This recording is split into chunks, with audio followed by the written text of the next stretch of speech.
कहानी है उस समय की जब हेवनली गॉड्स इंसानों के खिलाफ हो चुके थे। चूँकि वो पावरफुल है इसलिए उन्होंने इंसानों पर बेरहमी से तानाशाही करना शुरू कर दी। इंसान पर इस जुल्म के खिलाफ हमारे हीरो सोड एम्परर युनहाओ ने गॉड्स के अगेंस्ट जाने का फैसला लिया, जहाँ एक लंबी जंग के बाद बड़े ही अफसोस के साथ युनहाओ की मौत हो जाती है। लेकिन किस्मत ने युनहाओ को रीइंकार्नेट करके राइज करने का एक और मौका दिया, जहाँ इस बार युनहाओ हेवनली गॉड्स की तानाशाही खत्म करने के लिए पूरी तैयारी से जाएगा। वो दोबारा कोई भी कमजोरी नहीं दिखाने वाला। तो क्या युनहाओ हेवन को तबाह कर पाएगा? चलो चलकर शुरू करते हैं इस जर्नी को।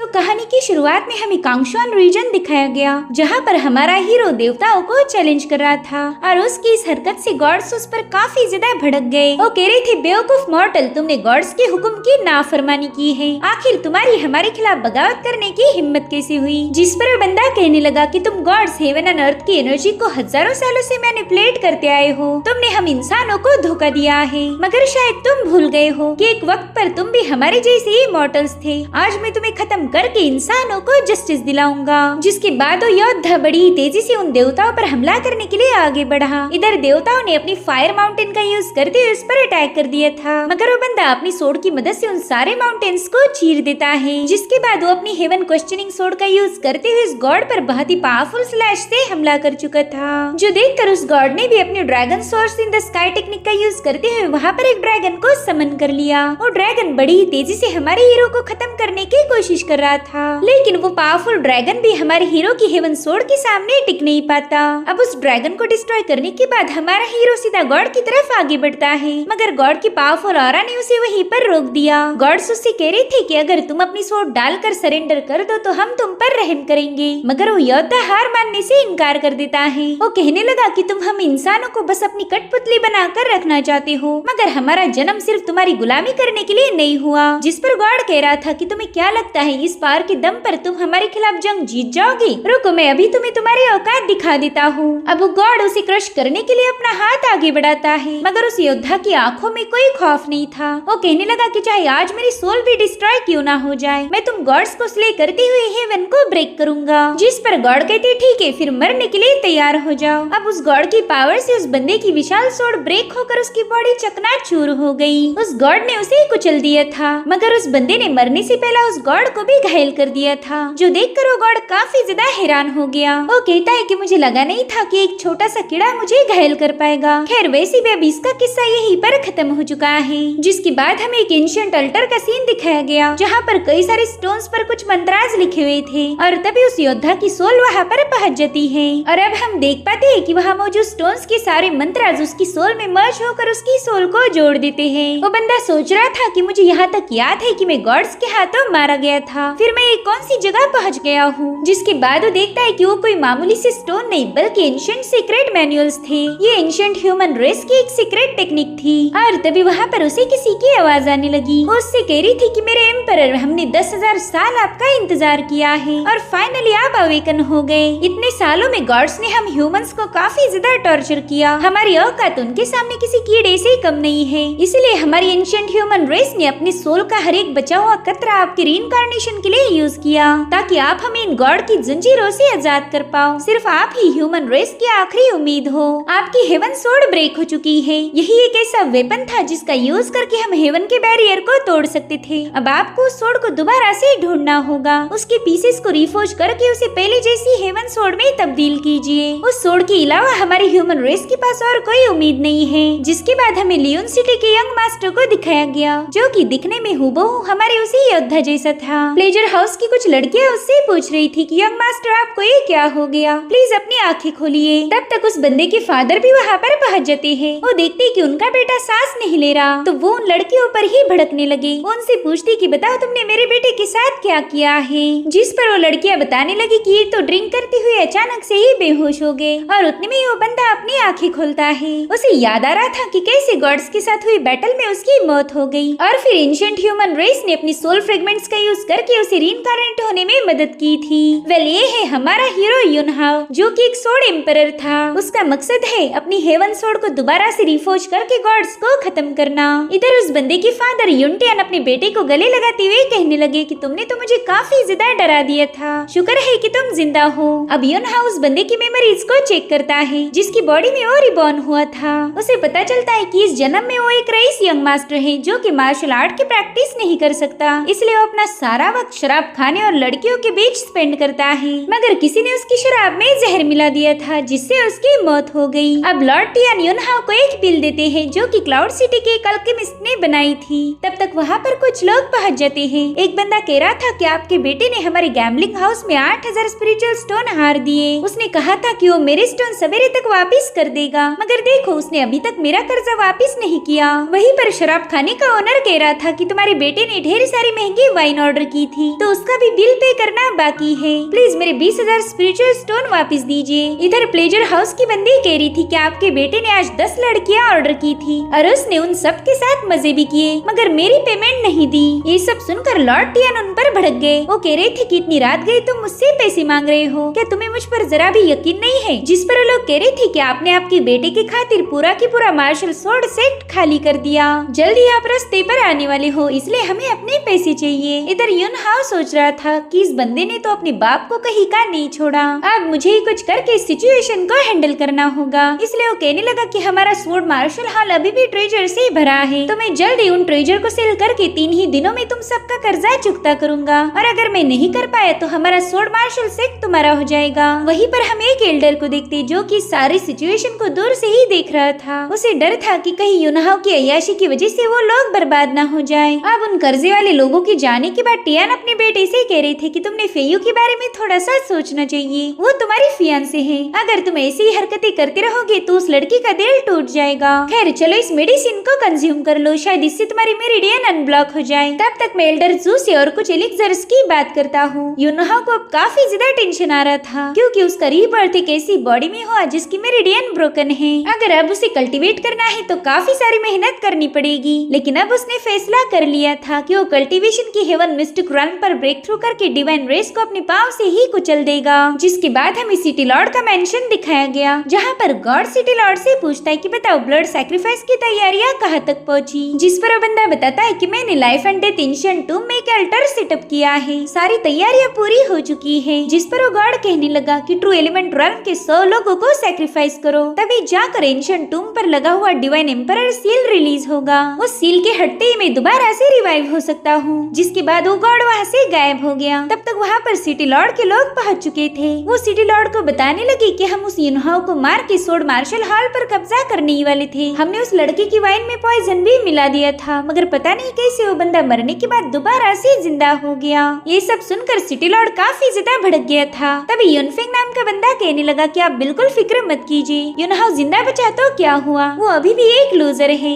जो कि मार्शल आर्ट की प्रैक्टिस नहीं कर सकता, इसलिए हम उनसे स्वॉर्ड मार्शल आर्ट स्कूल छीन लेंगे। जिस पर सिटी लॉर्ड कहने लगा कि मुझे उस मार्शल आर्ट स्कूल पर जल्द से जल्द कब्जा करना है, तभी जाकर हम वहाँ के डिसाइपल्स को सैक्रिफाइस कर पाएंगे। उतने में ही सिटी लॉर्ड का बेटा कहने लगा कि युनहाओ के साथ चाहे तुम कुछ भी करो, मगर उसकी फियांसे लिन फेयू मुझे जिंदा चाहिए। इधर युनहाओ के फादर उस अल्केमिस्ट जू से मिलने गए थे। वो कह रही थी प्लीज मेरे बेटे की मेरिडियन को ओपन करने में मेरी मदद कीजिए। जिस पर वो बंदा कहने लगा कि मेरा एलिक्सर जितना पावरफुल है उतना ही महंगा भी, तुम्हें उसके लिए भारी कीमत चुकानी होगी। तो टियान इसके लिए राजी हो गए। उन्हें कुछ भी करके अपने बेटे को एक कल्टीवेटर बनाना था ताकि उसकी लाइफ सुधर जाए। वही दूसरी तरफ युनहाओ कल्टीवेट करने की कोशिश कर रहा था, मगर उसे समझ आता है कि वाकई इस बॉडी में कोई इंटैक्ट मेरिडियन नहीं है। अब वो मार्शल वेंस को ओपन करने के लिए प्रीमोर्डियल क्रिएशन टेक्निक का यूज करने लगा। वो अपने माइंड स्पेस में जाकर उस टेक्निक को एक्टिवेट कर देता है। उसके ऐसा करते ही वहाँ मौजूद स्टोन टैबलेट उसकी बॉडी में अपनी पावर्स ऐड करना शुरू कर देती है और कुछ समय बाद ही युनहाओ की मार्शल वेंस ओपन हो गई। मगर इस बॉडी की ची पावर और ब्लड भी अभी डैमेज था, जिसके चलते ये बॉडी इतनी ज्यादा कमजोर है कि ये ची ड्राइंग रेल्म की पावर को भी बड़ी मुश्किल से झेल पाएगी। अब इसे पूरी तरह तरह से रिपेयर करने के लिए युनहाओ को जरूरत थी पावरफुल एलिक्सर्स की। तभी एक डिसाइपल आकर युनहाओ को बताने लगा कि युनफेंग हमारे मार्शल आर्ट स्कूल में घुस चुका है। उसने हमारे कई सारे डिसाइपल्स को घायल किया और अब वो मेडिसिन चुराने के लिए मेडिसिन हॉल की तरफ रवाना हो चुका है। युनहाओ दिल में ही कह रहा था कि अब ये बॉडी मुझे मिल गई तो इस बंदे के फैमिली मैटर्स को सॉल्व करना भी मेरा ही फर्ज बनता है। इधर युनफेंग सोड मार्शल स्कूल के मेडिसिन हॉल में पहुंच चुका था। वहाँ के एल्डर लियो कहने लगे कि बिना हमारे मास्टर की परमिशन की तुम लोग यहाँ नहीं आ सकते। जो सुनते ही युनफेंग के चमचों ने उस एल्डर पर हमला करना शुरू कर दिया, मगर वो एल्डर भी कुछ कम नहीं थे। वो अपनी बेहतरीन कॉम्बैट स्किल का यूज करते हुए उन लोगों की धुलाई करना शुरू कर देते हैं। मगर उसी वक्त एक बंदे ने उन पर एक पावरफुल अटैक करते हुए उन्हें बुरी तरह से घायल कर दिया। साथ ही साथ वो अपने फाइनल पंच से उन्हें खत्म करने की फिराक में था। मगर तभी वहाँ पर एंट्री हुई युनहाओ की। उसने अपनी पावर्स का यूज करते हुए उस बंदे की कोर पर एक जबरदस्त पंच हिट कर दिया था, जिसके बाद ऐसे ही तगड़े पंचेस की बारिश करते हुए उस बंदे को जमीन पर पटक देता है। इधर एल्डर लियो तो ये सब देखकर हैरान हो गए, क्योंकि युनहाओ अब मार्शल आर्ट की प्रैक्टिस कर सकता था। वहीं पर युनफेंग जोर जोर से हंसते हुए कहने लगा कि मुझे तो कभी लगा ही नहीं था कि तुम्हारे जैसा लूजर अपनी मार्शल वेन्स को ओपन कर पाएगा। जिस पर युनहाओ कहता है कि अब जो होना है वो तो हो गया। अगर तुम्हें अपनी जान प्यारी है तो जल्दी से यहाँ से दफा हो जाओ और हाँ, दोबारा से अपने मनहूस कदम हमारे सेक में मत रखना। जिस पर युनफेंग कह रहा था कि तुम्हारे बाप ने तुम्हें तरह तरह की पिल्स खिलाई है और उसी की वजह से तुम्हारी वेन्स ओपन हो गई, मगर इसका मतलब ये नहीं कि तुम रियल वाले पावरफुल बने हो। तुम तो बस चलती फिरती एलिक्सर की दुकान हो। वैसे भी अभी जो लास्ट अटैक तुमने किया था, मैं शर्त लगाता हूँ तुमने उसमें अपनी सारी ताकत का यूज किया होगा। जिस पर युनहाओ कहता है ठीक है, फिर तुम मुझे ट्राई क्यों नहीं करते। तो युनफेंग ने तुरंत ही उसके साथ फाइट करना शुरू कर दी। उन दोनों में जबरदस्त फाइट हो रही थी और इसमें युनहाओ युनफेंग पर भारी पड़ गया। जो देख युनफेंग 9 लेयर फ्लोइंग स्लैश का यूज करते उस पर अटैक करना शुरू कर देता है, जिसे युनहाओ आसानी से डॉज कर रहा था। मगर उतने में युनफेंग ने अपनी एनर्जी का यूज करते हुए युनहाओ पर एक जोरदार हमला कर दिया। इधर युनहाओ खुद को बचाने के लिए एक पावरफुल शील्ड क्रिएट कर देता है। वो समझ गया था कि युनफेंग ट्रू युआन रेल्म पर है और फिलहाल युनहाओ की सोल इनकम्प्लीट थी, इसलिए वो युनफेंग के खिलाफ अपनी ब्रूट फोर्स का यूज नहीं कर सकता और न ही वो ज्यादा देर तक उसके अटैक को होल्ड कर पाएगा। इधर युनफेंग अपनी पूरी ताकत लगाकर युनहाओ की शील्ड को ब्रेक करते हुए अपनी लेपर्ड फिस्ट टेक्निक को एक्टिवेट कर देता है। मगर इससे पहले कि वो लेपर्ड युनहाओ पर हमला कर पाए, बीच में आ जाती है लिन फ्यू, जो कि युनहाओ की फियांसे है। उसने बड़े ही कूल अंदाज में उस बंदे की मूव को डिस्ट्रॉय करते हुए युनहाओ को प्रोटेक्ट किया। वो कह रही थी युनफेंग ये हमारा सेक्ट है, यहाँ तुम अपनी मनमानी नहीं चला सकते। अगर मेरे हाथों से पीटना नहीं चाहते तो जल्दी से यहाँ से दफा हो जाओ। जिस पर युनफेंग कह रहा था कि आज तो तुम बीच में आ गई, लेकिन हर बार नहीं आ पाओगी। देख लेना, मैं जरूर से इस लूजर को सबक सिखाऊंगा। युनहाओ समझ गया था कि उसकी फियांसे उससे काफी ज्यादा प्यार करती है। साथ ही साथ युनहाओ को उसकी बॉडी में उसकी हेवन सोड के पीसेस भी नजर आ रहे थे। इधर लिन फ्यू उसे डांटते हुए कहने लगी कि मैं हर रोज तुम्हारे लिए परेशान रहती थी और देखो तो तुमने अपनी मेरिडियन रिपेयर हुई ये भी मुझे नहीं बताया। उतने में उन्हें एल्डर टियान का बुलावा आता है। फॉर द फर्स्ट टाइम उन्हें अपने बेटे पर नाज हो रहा था कि उसने युनफेंग जैसे बदमाश को सबक सिखाया। साथ ही साथ एल्डर लियो भी उन्हें बताने लगे कि अगर युनहाओ बीच में नहीं आता तो शायद वो लोग मुझे बुरी तरह से घायल कर देते। जिस पर लॉर्ड टियान कहने लगी कि अब देखता हूँ कि मेरे बेटे को लूजर कौन बोलता है। जिसके बाद वो लिन फ्यू से कहने लगी कि पहला तो मुझे ये लगता था कि ये नालायक तुम्हारे काबिल ही नहीं, मगर अब मैं समझ गया कि मेरा बेटा कल्टीवेट कर सकता है, तो क्यों ना कोई अच्छा सा मुहूर्त देख के तुम दोनों की शादी करवा दूं। मेरी जिम्मेदारी भी खत्म होगी और मुझे प्यारे से नाती पोते भी खेलने के लिए मिल जाएंगे। ये सुनकर ही युनहाओ को ठसका लग गया। इधर एल्डर लियो बता रहे थे कि युनफेंग हमारे सेक्ट पर कब्जा करना चाहता है और उसकी बातों से ऐसा लग रहा था कि वो पूरी तरह से तैयार है। जिस पर लॉर्ड टियान कहने लगी कि पहले मेरा बेटा कल्टीवेट नहीं कर सकता था, तो इसी के चलते वो कभी सेक्ट की कमान संभाल नहीं पाता और इसी का फायदा उठाकर वो लोग हमारे सेक्ट पर कब्जा करना चाहते थे, मगर अब ऐसा बिल्कुल नहीं होगा। जिसके बाद वो युनहाओ से कहने लगे कि वैसे तुम्हारी रिकवरी का सारा क्रेडिट ट्रेजर डैन टावर के मास्टर को जाता है। मास्टर जू ने ही तुम्हारी वेन्स को ओपन किया। खैर, मैंने उनसे एक और एलिक्सर बनाने की रिक्वेस्ट की थी, तो तुम वहाँ जाकर उस एलिक्सर को कलेक्ट कर लेना। अब युनहाओ अपने फादर को बता भी नहीं पा रहा था कि वो एलिक्सर उसके लिए बेकार है, वरना उससे तरह तरह के सवाल किए जाएंगे। लॉर्ड टियान कहने लगे कि तुम लिन फ्यू को लेकर वहाँ चली जाओ, इस बहाने तुम मास्टर जू से भी मिल पाओगे। तो ये दोनों भी ट्रेजर डैन टावर की तरफ रवाना हो गए। रास्ते में लिन फ्यू उसे बता रही थी कि ये टावर इस पूरे मार्केट में सबसे मेजर फोर्स है, इसलिए मास्टर जू के सामने थोड़ा संभाल के रहो। तभी युनहाओ उससे पूछता है कि तुम इतने सालों से मेरे साथ कैसे रह पाई? मैंने तो बहुत सारी गलतियाँ की थी, फिर भी तुमने कभी मेरा साथ नहीं छोड़ा। जिस पर लिन फ्यू बताने लगी कि बचपन में भले ही तुम्हारी मेरिडियंस ब्रोकन थी, मगर फिर भी तुमने मुझे प्रोटेक्ट किया। जब तुम्हें पता चला कि तुम कल्टीवेट नहीं कर सकते तभी तुम पूरी तरह से अय्याश बन गए। तुम्हें खुद से ही नफरत हो गई थी, लेकिन कहीं ना कहीं मुझे पता था कि भले ही तुम कितने भी बदल जाओ, तुम्हारा दिल हमेशा वैसा ही रहेगा और एक दिन जरूर से तुम कल्टीवेशन कर पाओगे। यही वजह है कि तुम्हारी 1000 गलतियों के बावजूद भी मैंने तुम्हारा साथ नहीं छोड़ा। तब तक ये लोग डैन टावर के पास पहुंच चुके थे, जहाँ पर मास्टर जू युनहाओ का ही इंतजार कर रहा था। वो युनहाओ को बताता है कि तुम्हारी ब्रोकन मेरिडियन को रिपेयर करने के लिए तुम्हारे फादर ने मुझसे आज तक हजारों पिल खरीदी होगी और देखो फाइनली तुम रिकवर हो गए। इधर युनहाओ को तो काफी ज्यादा गुस्सा आ रहा था, क्योंकि इस बंदे ने उसके फादर का लगभग सारा ट्रेजर ही लूट लिया था और वो भी नकली दवाइयाँ बेचकर। इधर एल्डर जू बता रहा था कि मैंने तुम्हारे लिए बॉडी नरिशिंग क्रिस्टल बनाई है जो तुम्हारी वाइटलिटी को स्ट्रॉन्ग बनाएगी। बस एक बार तुम इसे एब्जॉर्ब कर लो, फिर तो तुम्हारी मार्शल वेन हमेशा के लिए ओपन रहेगी, इसकी गारंटी मैं देता हूँ। जिसके बाद एल्डर जू युनहाओ को अपना वो क्रिस्टल शो करता है। युनहाओ तो उसे देखकर काफी ज्यादा शॉक हो गया था, क्योंकि ये है ब्लड एसेंस बिल्डिंग क्रिस्टल, जो कि उसने अपनी पास्ट लाइफ में कांग्याओ नाम के डिसाइपल को दिया था। दरअसल ये ऑब्जेक्ट दूसरों की स्पिरिचुअल एनर्जी एब्जॉर्ब करने में मदद करता है, मगर उसे ये समझ नहीं आ रहा था कि क्रिस्टल एल्डर जू के पास कहाँ से आ गया। इसलिए वो एल्डर जू से कहने लगा कि किसी की भी बॉडी को स्ट्रेंथन करने से पहले एक अल्केमिस्ट उसकी पल्स को चेक करके बॉडी को ऑब्जर्व करता है और उसी के बाद ही वो अल्केमिस्ट अपनी मेडिसिन प्रिपेयर करेगा। मगर आप तो बिना मुझे चेक किए ही क्रिस्टल एब्जॉर्ब करने को बोल रहे हो। जिस पर एल्डर जू कहने लगा कि यहाँ सवाल मैं पूछता हूँ, अगर मैंने बोला कि ये क्रिस्टल तुम्हारे लिए सही रहेगा तो तुमने मेरी बात पर यकीन कर लेना चाहिए। जिस पर युनहाओ जवाब देते हुए कहने लगा कि तुम मुझ पर एक टेस्ट करना चाहते हो ताकि तुम्हें इस क्रिस्टल की पावर की स्टडी करने को मिले, लेकिन मैं कोई ऑब्जेक्ट नहीं जो तुम्हारी हर बात मान जाओ। ये सुनते ही जू ने उस पर हमला कर दिया था। उसी वक्त लिनफ्यू बीच में जाकर उसके हमले को नाकाम कर देती है, मगर तभी वो अचानक से ही नीचे बैठ गई, क्योंकि उस जगह पर पॉइजनस स्मोक फैला हुआ था। इस पॉइजन के सामने तो स्पिरिट गैदरिंग रेल्म का बंदा भी हार मान जाता है। इधर युनहाओ पर भी उस पॉइजन का असर होने लगा था। मास्टर जू उसे बताता है कि मैंने ये पॉइजन स्पेशली तुम्हारे लिए ही यूज किया। तुम्हारा बाप बता रहा था कि पॉइजन से हमला होने के बाद भी तुम जिंदा बच गए, यानी कि तुम्हारी कोर में यूनिक पावर्स है।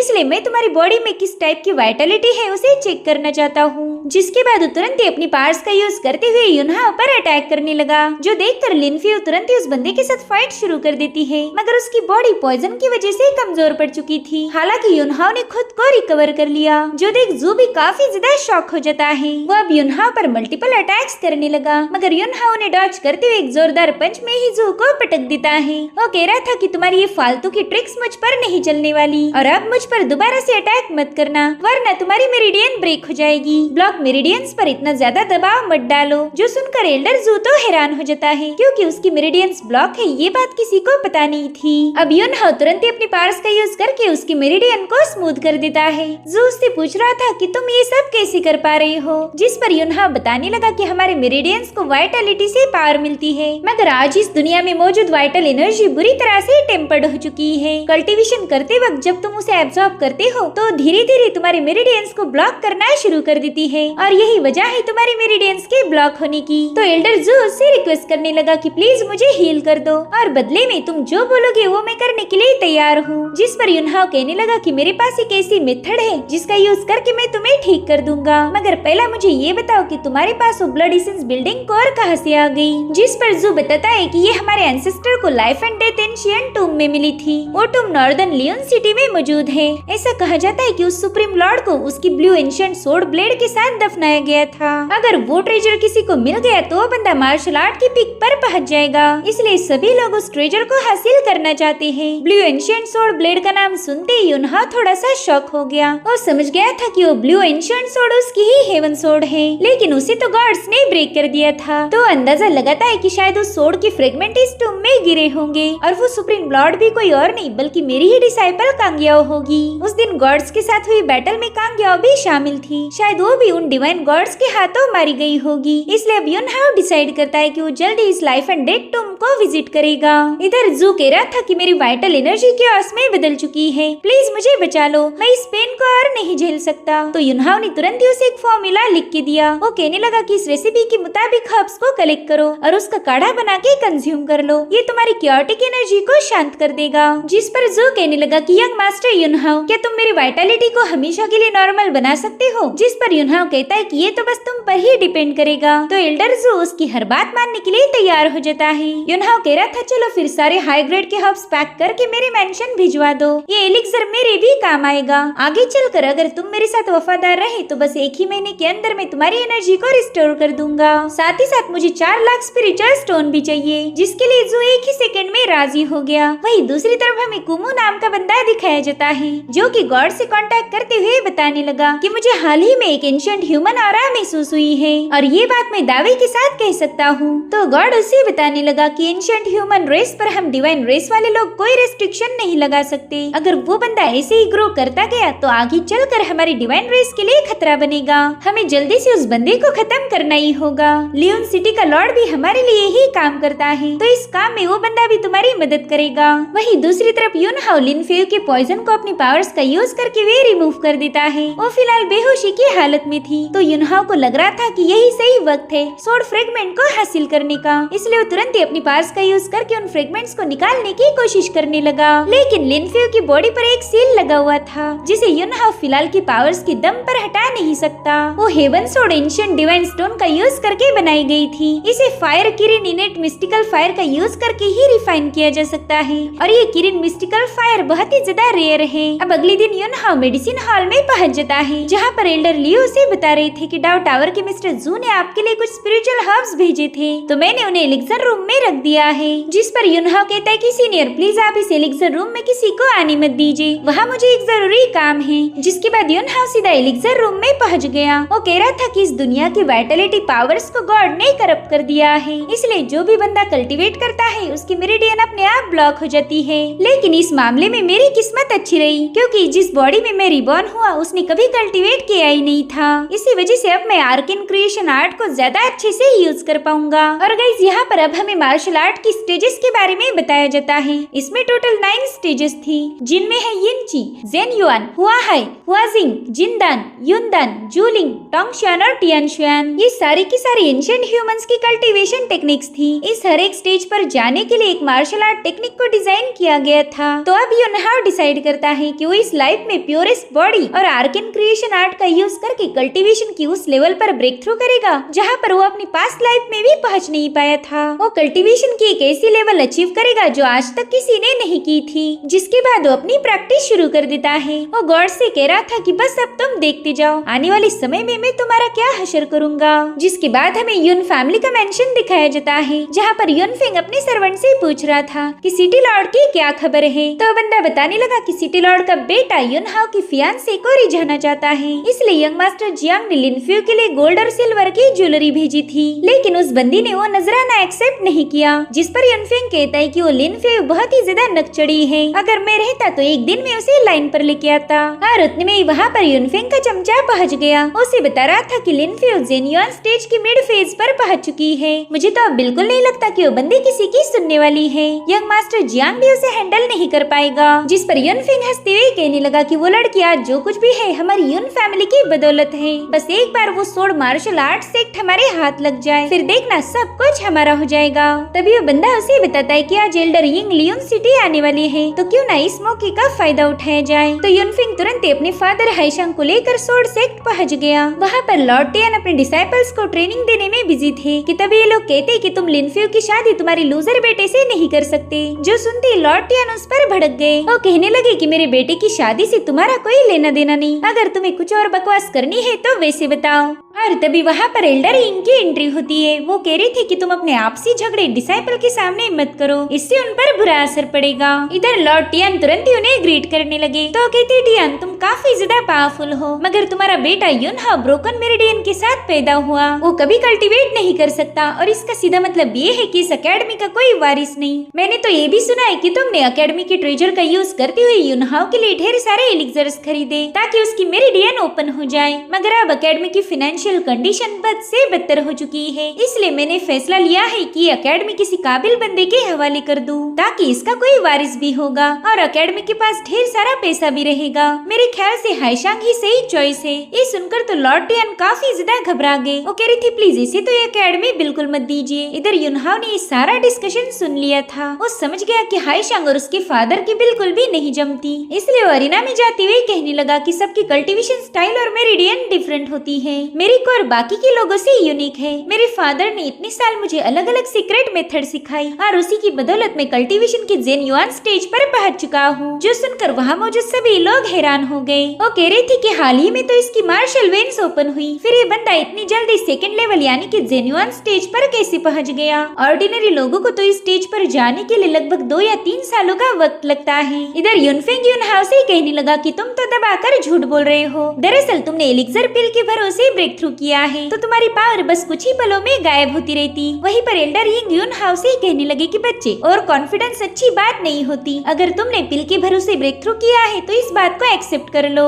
जिस पर युनहाओ कहने लगा कि एल्डर अगर आपको मेरी बात पर यकीन नहीं तो प्लीज मेरी परीक्षा लीजिए। जो सुनते एल्डर यिंग ने ग्लोब बाहर निकाल लिया। वो कहते कि अगर तुम इसे ओपन कर पाए तो मैं तुम्हारी बात मान जाऊंगा। वेले एक कठिन परीक्षा थी तो लॉर्ड टियान इसका अपोज करने लगे। हालांकि युनफेंग सामने आकर कहने लगा कि इस ग्लोब को ओपन करने का मौका मुझे भी मिलना चाहिए, ताकि सबको पता चले कि मैं इसे संभालने के काबिल हूँ। तो एल्डर यिंग ने तुरंत ही वो ग्लोब उसकी तरफ पास कर दिया। इधर युनफेंग उस ग्लोब को हवा में फ्लोट करने लगा। वेल इस ग्लोब में टोटल 3 लेयर्स होती है। अगर कोई कल्टीवेटर इसकी पहली लेयर को भी हटा पाए तो उसे एक बड़ी अचीवमेंट माना जाता था और इसे ओपन करने का काम बस एक जेन्युइन स्टेज का बंदा ही कर सकता है। तो युनफेंग ने बड़ी आसानी से उसे ओपन कर दिया, जो देखकर लोग समझ गए थे कि युनफेंग काफी ज्यादा स्ट्रॉन्ग है। जिसके बाद उस ग्लोब को युनहाओ की तरफ पास कर देता है। युनहाओ भी अपनी पावर्स आजमाते हुए इसे ओपन करने की कोशिश करने लगा, मगर वो ग्लोब तो बस काफी देर तक वाइब्रेट हो रहा था। जो देख युनफेंग सबको बताने लगा कि देखो इस ग्लोब ने भी युनहाओ की औकात दिखा दी, ये बंदा इस काबिल ही नहीं कि एकेडमी को इनहेरिट करे। इधर युनहाओ अपना पूरा ध्यान उस ग्लोब पर लगा रहा था। उसने आर्कन क्रिएशन आर्ट की फर्स्ट टेक्निक इंची शील्ड का यूज करके उस ग्लोब की पहली लेयर को ओपन कर दिया था, जो देखकर एल्डर यिंग के साथ सभी लोग शॉक हो गए। उन्हें यकीन हो चुका था कि युनहाओ ने वाकई ब्रेक थ्रू किया है, लेकिन युनहाओ तो अभी भी नहीं रुका था। वो हवा में फ्लोट करते हुए अपनी इल्यूजन क्रिएट कर देता है और वो सभी इल्यूजन्स उस ग्लोब की सेकंड लेवल को अनलॉक करने में जुट गए। थोड़ी देर में एक ब्लास्ट के साथ उसने ग्लोब की सेकंड लेयर को भी ओपन कर दिया था,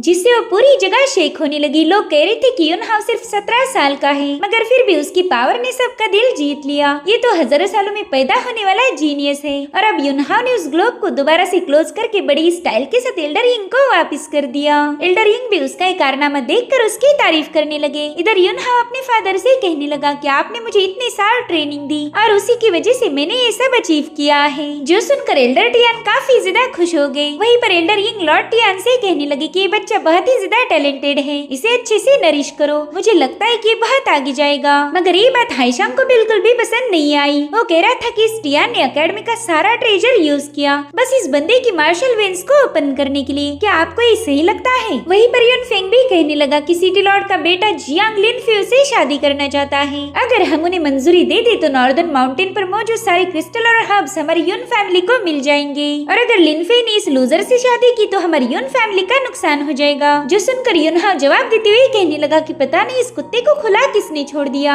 ये तो बेवजह भौंके जा रहा है। जो सुनते ही युनफेंग ने उस पर अटैक करना शुरू कर दिए, जिसे युनहाओ भी काउंटर कर रहा था। लेकिन अब इनके झगड़े और बढ़ पाए इससे पहले एल्डर यिंग ने उन्हें रुकने का ऑर्डर दिया। वो कहने लगे कि मेरे होते हुए यहाँ बेवजह की लड़ाई नहीं होगी। उसी वक्त हाईशांग ने ब्लड ड्यूअल की मांग की। वो कह रहा था कि हमारी सिटी के रूल्स के अकॉर्डिंग हम लोग इनके साथ फाइट करना चाहते हैं, जो भी जीतेगा उसे इस एकेडमी का कंट्रोल दिया जाएगा। तो एल्डर यिंग को भी ये आइडिया काफी ज्यादा पसंद आई। वो कहते हैं कि इस तरह से तो मैं इन बच्चों के एबिलिटीज को भी चेक कर पाऊंगा। तो युनहाओ ने भी इस चैलेंज को एक्सेप्ट कर लिया। वहीं पर लिनफ्यू और एक डिसाइपल भी इस कॉन्टेस्ट में पार्टिसिपेट करने के लिए तैयार हो गए। तो अब एल्डर यिंग अनाउंस करते हैं कि ब्लड ड्यूअल 3 दिनों में की जाएगी, जो भी इसका विनर होगा उसे इस स्वॉर्ड मार्शल सेक्ट की कमान दी जाएगी। तो हाईशांग अपने बेटे की पावर्स को बढ़ाने के लिए पाइथन ब्लड क्रिस्टल लेके आता है, जिसे एब्सॉर्ब करते ही युनफेंग जेन्युइन स्टेज की पिक पर पहुंच जाता है। उन्हें कुछ भी करके बस इस चैलेंज को जीतना था। इधर युनहाओ एल्डर जू ने भेजे हुए स्पिरिचुअल हर्ब्स का यूज करते हुए इन्हें रिफाइन करना शुरू कर देता है। अगर युनहाओ इन हर्ब्स के साथ फिजिकल ट्रेनिंग करे तो उसकी वाइटल एनर्जी और ब्लड रिस्टोर हो जाएगा। इसलिए वो तुरंत ही अपने माइंड स्पेस में जाकर एक अच्छी टेक्निक ढूंढने लगा।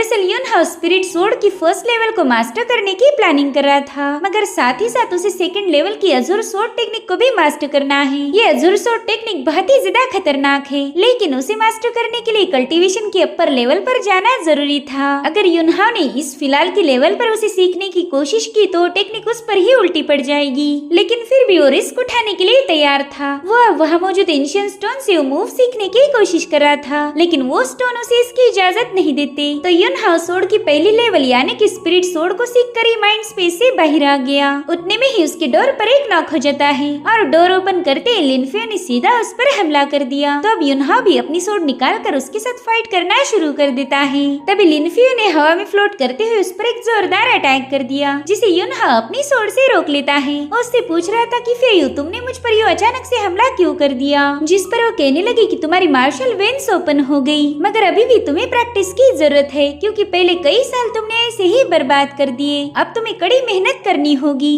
और हाँ, कल की ड्यूल में भी तुम्हें जीतना ही होगा। उसी वक्त युनहाओ उसे घूर के देखने लगा और लिनफियो उसे गलत समझ बैठी। वो कह रही थी कि तुम मुझे वैसी नजरों से नहीं घूर सकते, समझ गए तुम। तो युनहाओ उसे बताने लगा कि तुम्हारी बॉडी पर एक सील लगा है। ये सुनकर फेयू काफी ज्यादा हैरान हो गई। उससे पूछती कि तुम्हें इस बारे में कैसे पता चला। तो युनहाओ उसे ट्रेजर डैन टावर के पॉइजन की बात याद दिलाता है। वो कह रहा था कि एल्डर जू के अटैक से तुम्हारी एनर्जी बर्स्ट हो गई थी। उसी दिन मैंने नोटिस किया कि वो सील तुम्हें प्रोटेक्ट कर रहा है। क्या तुम मुझे बता सकती हो कि ये तुम्हारी बॉडी पर किसने लगाया था। तो लिनफियो उसे बताने लगी कि ये सील मेरी माँ ने रखा हुआ था। जब मैं 5 साल की थी तभी हम पर कुछ बैंडिट्स ने अटैक कर दिया। मेरे फादर उनके साथ फाइट करते हुए मारे गए और मुझे बचाने के लिए मेरी माँ मुझे वहीं पर हाइड करके भाग गई। उसी वक्त ये सील उसने मुझ पर लगा दिया था ताकि मैं महफूज रह पाऊँ। और फिर थोड़ी देर बाद तुम्हारे फादर ने आकर मुझे बचा लिया। जब मैं 18 साल की हो जाऊंगी तब वो प्रोटेक्शन सील भी वैनिश हो जाएगा। जिसके बाद वो मायूस होकर वहाँ से चली गई। यहाँ पर युनहाओ को एक बात तो समझ आ गई थी कि फेयू भी एंशिएंट ह्यूमन रेस की वंशज है।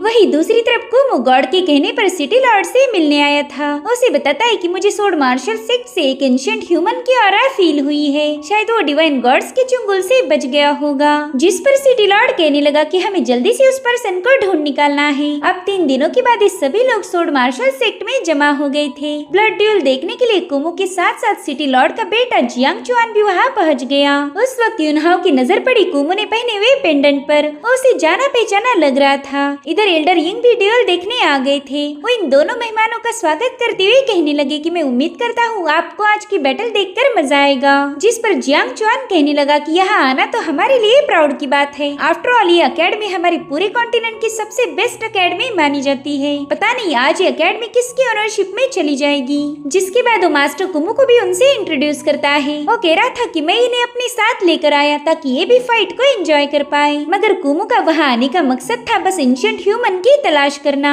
अब एल्डर यिंग सबको ड्यूल के रूल्स बताते हैं। इसमें 3 राउंड्स खेले जाएंगे और जो भी टीम ज्यादा राउंड्स में जीत कायम करेगी वही इस कॉन्टेस्ट की विनर बनेगी। तभी यून फैमिली का डिसाइपल चुआंग तुरंत ही अरीना में कूद जाता है और इसका मुकाबला करने के लिए यूनहो अरीना में पहुंच चुका था। उसने अपने स्पीयर को समन करते हुए तुरंत ही उस बंदे के साथ फाइट करना शुरू कर दी, मगर चुआंग उसके हर एक अटैक को काउंटर करते हुए उसे तगड़ी टक्कर दे रहा था। और इसी दरमियान उसने यूनहो की चेस्ट पर एक जोरदार लात मार के उसे अरीना से बाहर निकाल दिया। यूनहो को काफी ज्यादा बुरा लग रहा था कि वो अपने सिख को बचाने की खातिर कुछ भी कंट्रीब्यूट नहीं कर पाया। इधर चुआंग हंसते हुए कहने लगा कि मेरे ख्याल से इस अकेडमी के सारे लोग लूजर हैं। खैर चलो देखते हैं अगला अपोनेंट कौन आएगा। उसी वक्त लिनफियो ने अरीना में जंप लगा दी। उसकी पावर्स और स्किल देखकर जियांग चुआन स्माइल कर रहा था क्योंकि ये बंदा लिनफियो के साथ शादी करना चाहता है। इधर लिनफियो ने एक ही स्लैश अटैक में उस बंदे को काफी जोरों से पटक दिया था, जो देखकर जियांग चुआन और ज्यादा खुश हो गया। वहीं पर युनफेंग ने चुआंग को इशारे में ही बता दिया कि वो लिनफी को खत्म कर दे। तो चुआंग अपने एक सीक्रेट टेक्निक ब्लेजिंग फिस्ट को एक्टिवेट करके सीधे लिनफियो पर कई सारे हमले करने लगा, जिसे लिनफियो अपनी सोड के दम पर ही काउंटर कर रही थी। और उसी वक्त फेयू की एनर्जी रिलीज होकर उस पूरी जगह में फैल जाती है। उस पावरफुल ऑरा ने चुआंग को भी अरीना से बाहर फेंक दिया था। इधर कुमो उस ऑरा को देखते ही समझ गया कि यही बंदी एंशिएंट ह्यूमन रेस से बिलोंग करती है। वहीं पर एक बंदे ने फेयू पर हमला कर दिया था, मगर उसे अरीना में पावर रखने से पहले ही फेयू ने हवा में ही उसे हरा दिया, जो देख युनहाओ काफी ज्यादा खुश हो जाता है। तो अब लिनफेयू को सबक सिखाने के लिए युनफेंग अरीना में कूद गया। वो आते ही लिनफेयू पर भारी पड़ जाता है। उसकी पावर्स को देखते ही लॉर्ड टियान समझ गए कि इस बंदे की पावर बढ़ चुकी है। उसने लिनफेयू को तगड़ी टक्कर देते हुए उस पर एक जोरदार स्लैश अटैक किया था, जिसके चलते वो सीधा घायल होकर हवा में उछल गई। लेकिन तभी युनहाओ जाकर उसे कैच कर लेता है। वहीं पर युनफेंग कहने लगा कि युनहाओ चल यहाँ आकर अपने बाप का मुकाबला कर। तो युनहाओ भी उसका चैलेंज एक्सेप्ट कर लेता है। अब उन दोनों में जबरदस्त फाइट शुरू हो चुकी थी, जिसमें युनहाओ अपनी एनर्जी का यूज करते हुए उस पर हमले करने लगा। लेकिन युनफेंग उन सबको डॉज करते हुए सीधा उसके साथ भिड़ जाता है। उन दोनों की पावरफुल ऑरा पूरे एरिना में फैल चुकी थी। युनहाओ उससे कह रहा था कि मेरे दोस्त आज तुम मेरे से को जीत नहीं सकता, तुझे आज यहाँ पर बस ढेर सारी मार और हार मिलेगी। मैं सबके सामने साबित कर दूंगा कि लूजर मैं नहीं बल्कि तू है। युनहाओ की बातें सुनकर वो बंदा हंस रहा था, जिसके बाद वो अपनी पावर्स को एक्टिवेट करते हुए एक बार फिर से युनहाओ के साथ भिड़ जाता है। उस पर कई सारी एनर्जी अटैक कर रहा था, जिन्हें जैसे तैसे डॉज करते हुए युनहाओ ने स्पिरिट स्वॉर्ड टेक्निक को एक्टिवेट कर दिया, जिसके चलते वहाँ पर कई सारी स्वॉर्ड क्रिएट हो गई थी। वो बड़ी तेजी से एक साथ युनफेंग पर अटैक कर देती है, मगर युनफेंग ने इस मूव को आसानी से काउंटर कर दिया, जिसके बाद वो हवा में फ्लोट करने लगा और फिर उसने युनहाओ पर अपनी पावरफुल एनर्जी से हमला किया था, जो देखते ही युनहाओ समझ चुका था कि इस बंदे की पावर अचानक से बढ़ गई है। जिसके बाद वो युनफेंग से कह रहा था कि अभी भी तुमने फॉरबिडन टेक्निक का यूज किया, मगर इससे तुम्हारी फाउंडेशन डैमेज हो जाएगी। हालांकि युनफेंग को इससे कोई फर्क नहीं पड़ता। वो एक बार फिर से अपनी उसी फॉरबिडन टेक्निक का यूज करते हुए युनहाओ पर हमला कर देता है, जिसे देखकर युनहाओ समझ गया कि ये बंदा जेन्युइन स्टेज की पीक पर पहुंच चुका है। अब अगर इसे हराना है तो युनहाओ को अजुर सोर्ड टेक्निक को ट्राई करना ही होगा। और उसी वक्त वहाँ मौजूद स्टोन टैबलेट में से अजुर सोर्ड मूव उसके अंदर चली गई, जिसके चलते युनहाओ भी अब जेन्युइन स्टेज की पीक पर पहुंच गया था। और अब वो तुरंत ही अपनी सोर्ड को रिलीज करते हुए युनफेंग पर अटैक कर देता है। साथ ही साथ उसने अजुर सोर्ड मूव को भी एक्टिवेट किया था, जिससे एक पावरफुल ड्रैगन जाकर युनफेंग को बुरी तरह से घायल करके उसे अरीना से बाहर फेंक देता है। इधर युनहाओ भी बुरी तरह से एग्जॉस्ट हो चुका था, मगर उसने ये मुकाबला जीत लिया। इधर हाईशंग अपने बेटे के लिए रोने लगा, क्योंकि युनहाओ ने उसे बुरी तरह से इंजर्ड कर दिया था। इसलिए गुस्से में आकर युनहाओ पर अटैक कर देता है, मगर फिर लॉर्ड टियान ने आके उसके अटैक को डिस्ट्रॉय कर दिया।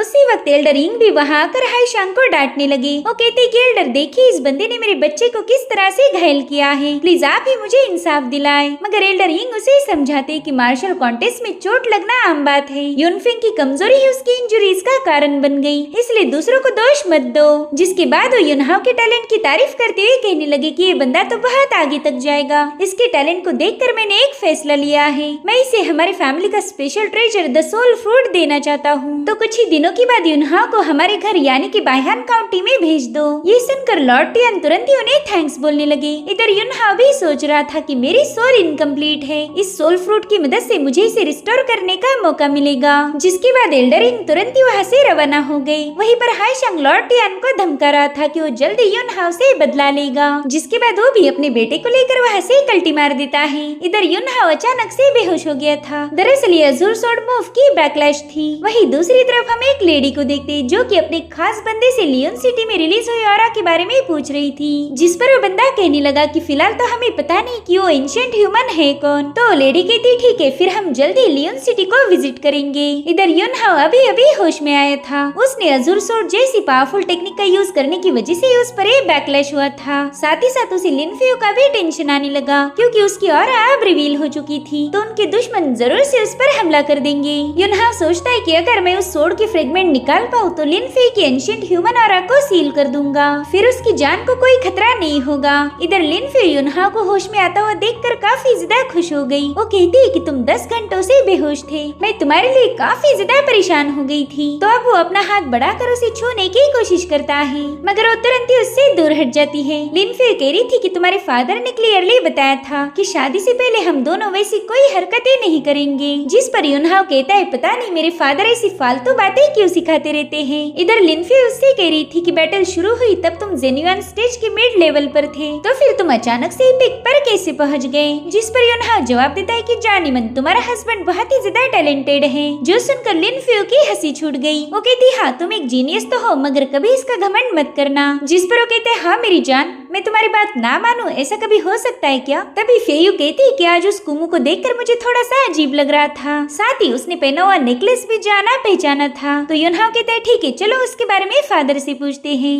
वहीं दूसरी तरफ कुमू गॉड को समन करके उसे बताने लगा कि मेरा ट्रू एसेंस अब कम हो चुका है, प्लीज मुझे एक पावरफुल क्रिस्टल दीजिए ताकि मैं आपको ऐसे ही सर्व करता रहूं। तो गॉड ने तुरंत ही क्रिस्टल उसके हवाले कर दिया। वहीं दूसरी तरफ लॉर्ड टियान इन दोनों को उस नेकलेस के बारे में बता रहे थे। वो कहते कि सालों पहले फेयू के फादर ने मुझे मैसेज भेजा था, लेकिन मेरे वहाँ जाने तक काफी ज्यादा देर हो गई। वो बुरी तरह से घायल हो चुका था और जिस बंदे ने लिन फेयू के फादर को मारा था ये उसी का टोकन है, यानी कि कुमो ही उसके फादर का कातिल था। उसने सालों पहले लिंक क्लैन को खत्म कर दिया ताकि कोई भी एंशिएंट ह्यूमन रेस का बंदा बचने न पाए। इधर युनहाओ कह रहा था कि कुमो और सिटी लॉर्ड के कनेक्शन से शायद वो भी इसमें शामिल होगा।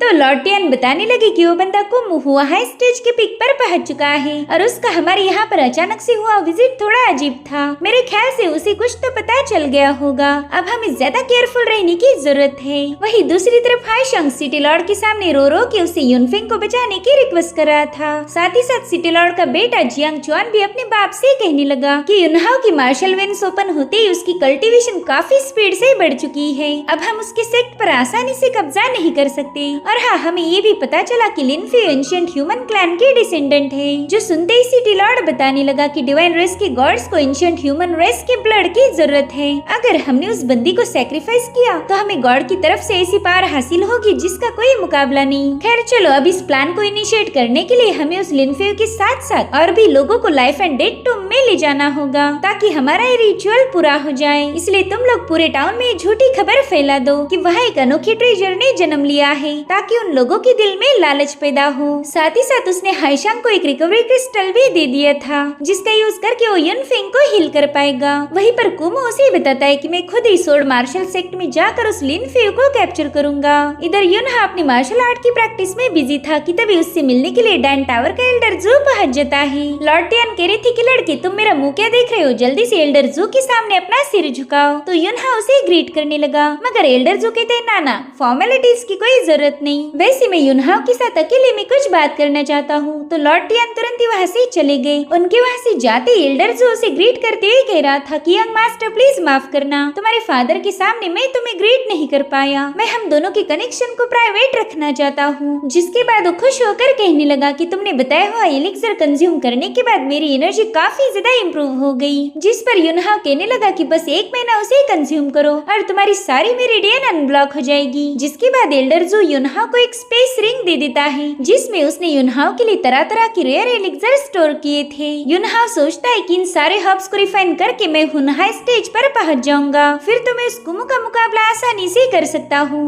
लेकिन मेरी हेवन सोर्ड को रिफोर्ज करने के लिए मुझे जल्द से जल्द मिस्टिक इनेट फायर ढूंढनी होगी, इसलिए ये काम वो एल्डर जू को सौंप देता है। युनहाओ को पता था कि लिन फेयू उस कुमो का अगला टारगेट होगी, तो डिसाइड करता है कि इन स्पिरिचुअल हर्ब के साथ वो बीस्ट कोर का भी यूज करेगा ताकि उसकी स्ट्रेंथ में काफी हद तक इजाफा हो जाए। तो सीधा जंगल में जाकर एक स्पिरिचुअल बीस्ट का मुकाबला करने लगा। अब जैसे उस बीस्ट ने युनहाओ पर जंप लगाई, वो अपनी सोर्ड निकाल कर एक ही स्लैश में उसे खत्म कर देता है। साथ ही साथ उसने उस बीस्ट की कोर भी बाहर निकाल ली। अब इस कोर और हर्ब्स को रिफाइन करने के बाद वो आसानी से हुआ स्टेज पर पहुंच जाएगा। तो काफी देर तक कल्टीवेट करते हुए फाइनली उस कोर को एब्जॉर्ब कर लेता है। तब तक वहाँ पर कुछ बंदे पहुंच गए। उनके वहाँ आते ही युनहाओ समझ गया था कि उसे मारने आए हैं, तो उसने तुरंत ही उनकी धुलाई करना शुरू कर दी। थोड़ी देर में वो सभी लोग घायल हो चुके थे और उसी वक्त उनका लीडर यानी कि जुआंग चुआन वहाँ पहुँच गया। उसने वहाँ आते ही युनहाओ के साथ फाइट करना शुरू कर दी थी। वो कहता है कि कुछ ही दिन मैंने तुम पर ध्यान नहीं दिया और देखो तुम कितने आगे चले गए। अगर तुम्हें रोका नहीं गया तो हमारी जियांग फैमिली की इस सिटी में कोई इज्जत नहीं करेगा। जिस पर युनहाओ कहने लगा कि तुम कभी इस सिटी के अच्छे लीडर साबित नहीं हो सकते, तुम तो एक तानाशाह हो और आज मैं हमारी लियोन सिटी को तुम्हारी इस कैद से आजाद कर दूंगा। जिसके बाद इन दोनों में फाइट शुरू हो गई। मीनवाइल युनहाओ ने उस पर मल्टीपल स्लैश अटैक किए थे, मगर वो जियांग चुआन को इतना घायल नहीं कर पाता जितनी की उसे उम्मीद थी। वो तुरंत ही समझ गया कि उसकी सोड एनर्जी चुआन पर कोई असर नहीं कर रही। तो चुआन उसे बताता है कि मेरी बॉडी पर गोल्डन सिल्क आर्मर लगाया है, इसलिए तुम्हारा कोई अटैक मुझे घायल नहीं कर सकता। जो सुनते ही युनहाओ ने अपनी सोड को ब्रेक कर दिया और ये देखकर चुआन तुरंत ही उस पर अटैक कर देता है, मगर युनहाओ साइड में हटते हुए उसकी पिटाई करना शुरू कर चुका था। जिसके बाद वो अपनी खतरनाक पावर्स को एक्टिवेट करते हुए चुआन पर एक जोरदार अटैक कर देता है। इसमें चुआन बुरी तरह से घायल हो गया। वो कहता है कि युनहाओ तुम बस थोड़ा सा सब्र करो, तुम्हारा ये कर्ज मैं जल्द ही चुकता कर दूंगा। अब चुआन के वहाँ से जाने के बाद युनहाओ ने उसकी सोड पर भी कब्जा कर लिया था। वो देखता है कि ये सोड हाई ग्रेड मटेरियल से बनी हुई है, तो डिसाइड करता है कि वो अपनी सोड एनर्जी के साथ उसे चैनल करके कुछ दिनों तक यूज करेगा। अब उस सोड में अपनी एनर्जी डालते हुए इसे यील्ड करना शुरू कर देता है। इधर जुआन घर जाते ही अपने फादर को बता देता है कि उन्होंने ने मुझे बुरी तरह से घायल कर दिया, साथ ही साथ उसने मेरी अजूर मिस ब्लेड भी मुझसे छीन ली है। जो सुनकर सिटी लॉर्ड काफी ज्यादा भड़क गया था। वो कहता है कि इसका बदला हम युनहाओ के बाप से लेंगे। मैं उसे हमारे साथ लाइफ एंड डेथ टूम में सैक्रिफाइस सेरेमनी में ले जाऊंगा। वही दूसरी तरफ कुमो लिनफेओ के रूम के बाहर पहुंच चुका था। वो कहता है कि ये लड़की एंशिएंट ह्यूमन रेस की डिसेंडेंट है। इसका ब्लड हमें गॉड की जंजीरों से आजाद करने की ताकत रखता है। अगर मैं गॉड से आजाद हो गया तो मुझे कंट्रोल नहीं कर पाएंगे। मुझे बस अब इस लड़की को मेरी केव तक ले जाना होगा। जिसके बाद वो तुरंत ही लिनफेओ के रूम में दाखिल हो जाता है, मगर उसने कुमो को वहाँ पर देख लिया था, इसलिए वो जल्दी से उसके साथ फाइट करना शुरू कर देती है। मगर कुमो बड़े ही चालाकी के साथ उसे केव की तरफ ले जाने लगा। इधर लॉर्ड टियान को सिटी लॉर्ड ने मिलने बुलाया। वो कहता है, देखो तुम्हारे बेटे युनहाओ ने मेरी जुआन की क्या हालत कर दी। उसने मेरे बेटे को शिकार के बहाने जंगल में ले जाकर उस पर बुरी तरह से अटैक कर दिया। साथ ही साथ उसने हमारी अजूर मिस ब्लेड को भी चुरा लिया है। अब मेरे बेटे की मेरिडियंस ब्रेक हो चुकी है, इसलिए तुम ये मत कहना कि तुम्हें इसके बारे में कुछ पता नहीं। जिस पर लॉर्ड टियान कहने लगे कि मुझे नहीं पता मेरे बेटे युनहाओ ने ऐसा क्यों किया होगा। जिस पर सिटी लॉर्ड कहता है कि तुम्हारा बेटा काफी ज्यादा चालाक है। उसने 20 स्कोर की लालच देकर मेरी जुआन पर हमला कर दिया। अब तुम ही बताओ कि उसे क्या पनिशमेंट देनी चाहिए। तो जुआन कहता है, फादर उसे खत्म कर दीजिए। मगर सिटी लॉर्ड बहुत ज्यादा स्मार्ट है। वो लॉर्ड टियान से कहने लगा कि हम लाइफ एंड डेथ टूम को ओपन करने वाले हैं, तो मैं चाहता हूँ कि तुम भी इसमें मेरी मदद करो और फिर मैं ये सारा मामला यहीं पर खत्म कर दूंगा। तो लॉर्ड टियान भी ना चाहते हुए इसके लिए राजी हो गए। इधर युनहाओ ने पूरी रात मेहनत करने के बाद फाइनली उस सोड को यील्ड कर दिया। अब वो आसानी से कुमो का मुकाबला कर सकता था। वही दूसरी तरफ टाउन के सभी लोगों को उस ट्रेजर की झूठी खबर मिल गई, तो सभी लोग सिटी लॉर्ड से मिलने पहुंच जाते हैं, जहाँ पर उन सबको बता रहा था कि हमारे सिटी के सभी लोग एक लेवल पर जाकर अटक जाते हैं। हम में से किसी ने भी टियानशुन स्टेज पर ब्रेक थ्रू नहीं किया, क्योंकि हमारे पास उतना ट्रू एसेंस नहीं है। लेकिन हाल ही में लाइफ एंड डेथ टूम में एक अनोखा ट्रेजर अपीयर हुआ है, वो हमारी इस परेशानी को दूर कर देगा। मगर इसमें एक दिक्कत है, वो ट्रेजर नेचुरल एनर्जी से सील्ड है। तो मैंने एक एक्सपर्ट से इसके बारे में बात की और मुझे पता चला कि आज रात मिडनाइट को उस ट्रेजर का बैरियर कमजोर हो जाएगा, इसलिए मैंने तुम सभी लोगों को यहाँ बुलाया। मैं चाहता हूँ कि आप सभी लोग मिलकर उस बैरियर को हटाने में मेरी मदद करो। उस ट्रेजर को हासिल करके हम उसे रिफाइन करेंगे। लेकिन वहाँ मौजूद लोग थोड़ा सा डर गए थे, क्योंकि लाइफ एंड डेथ टूम में एक पॉइजनस बुक है, वहाँ पर कोई भी बंदा 1 घंटे के ऊपर जिंदा नहीं रह सकता। तो सिटी लॉर्ड बताता है कि इस काम में मास्टर चिन और लॉर्ड टियान हमारी मदद करेंगे। मास्टर चिन के पास एक पर्ल है जिसका यूज करके हम उस स्मोक को हटा सकते हैं। तो अभी सारे लोग सिटी लॉर्ड की बातों में आकर लाइफ एंड डेथ टूम में जाने के लिए राजी हो गए। साथ ही साथ सिटी लॉर्ड इन लोगों को टूम के अंदर ले जाने की जिम्मेदारी लॉर्ड टियान को सौंप देता है। वही दूसरी तरफ लिनफेओ कुमो का पीछा करते हुए उन केव्स के पास पहुंच चुकी थी। कुमो भी अपने इलाके में आते ही लिनफेओ के साथ फाइट करना शुरू कर देता है। उसने वहाँ पर chains of the Netherland formation को एक्टिवेट किया था, जिसमें लिनफेओ कैद हो जाती है। वो कह रहा था कि फाइनली तुम मेरे हाथ लग ही गई। तुम्हारे बाप को भी मैंने ही मारा था और तुम्हें भी मैं ही खत्म करने वाला हूँ। ये सब सुनकर लिनफेओ उस पर काफी ज्यादा भड़क गई थी, मगर उस फॉर्मेशन की वजह से वो कुमो का कुछ भी बिगाड़ नहीं सकती। कुमो उसे बताता है कि तुम्हारे फैमिली के पास एक स्पेशल एबिलिटी थी, जिसका यूज करके गॉड की जंजीरों को ब्रेक किया जा सकता है। साथ ही साथ तुम्हारा ब्लड वाइटल एनर्जी को स्ट्रॉन्ग बनाने के काबिल है, तो उसी का यूज करके मैं अपनी कल्टीवेशन को बुलंदियों तक पहुँचा दूंगा।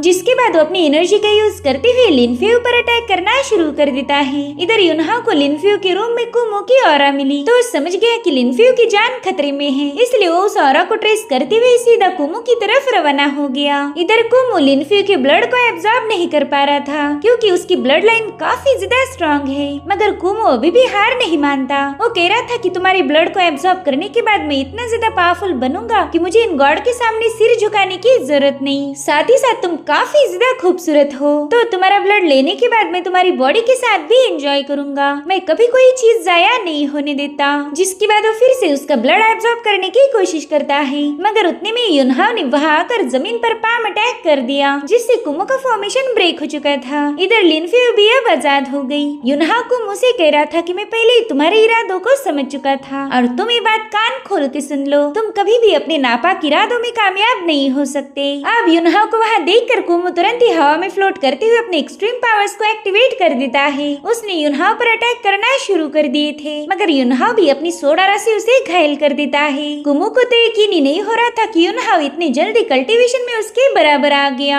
तब युनहाओ अपनी एनर्जी बॉल का यूज करते हुए कुमो की शील्ड को ब्रेक कर देता है, जिसके बाद उन दोनों में जबरदस्त फाइट शुरू हो गई थी। मगर युनहाओ उस पर भारी पड़ गया, जिसके बाद वो कुमो को स्पिरिट लॉकिंग एरिया में ट्रैप कर देता है, जिससे कुमो का बचा कुछ सेंस भी घटने लगा। युनहाओ उससे पूछता है कि सिटी लॉर्ड का क्या मकसद है और क्या वो भी एंशिएंट ह्यूमन रेस के लोगों को मारने में शामिल था, जिस पर कुमो बताने लगा कि डिवाइन रेस के गॉड सभी एंशिएंट ह्यूमंस को खत्म कर देंगे। तुम लिन फेयू को बचा नहीं सकते और तुम्हारा बाप तो अभी तक मर भी गया होगा, क्योंकि सिटी लॉर्ड उसे लाइफ एंड डेथ टूम में ले जाने वाला था। जो सुनते ही युनहाओ ने अपने पावरफुल ब्लो के साथ उस पर एक जोरदार अटैक कर दिया। अभी बंदा मरा या जिंदा है ये फिलहाल तो हमें बताया नहीं गया। इधर लिन फेई कहने लगी कि हमें जल्दी से तुम्हारे फादर को बचाना होगा। वही दूसरी तरफ सिटी लॉर्ड भी इन सभी को लेकर लाइफ एंड डेथ टूम के पास पहुंच चुका था, मगर वो उस टूम के डोर को टच भी नहीं कर पाता। इसलिए वो लॉर्ड टियान को बताने लगा कि इस टूम का डोर एंशिएंट थंडर स्टोन से बना है। मैं अपनी पावर्स का यूज करके इसे खोल नहीं सकता, इसलिए तुम अपनी आयरन ब्लड सोर्ड का यूज करते हुए इसे ओपन करने की कोशिश करो। तो लॉर्ड टियान तुरंत ही अपनी सोर्ड को समन करते हुए टूम के डोर पर हिट कर देते हैं, जिससे वो डोर ग्लो होने लगा। और इसी के साथ ये एपिसोड यहीं पर एंड हो जाता है। Thank you so much for watching. Bye bye, take care.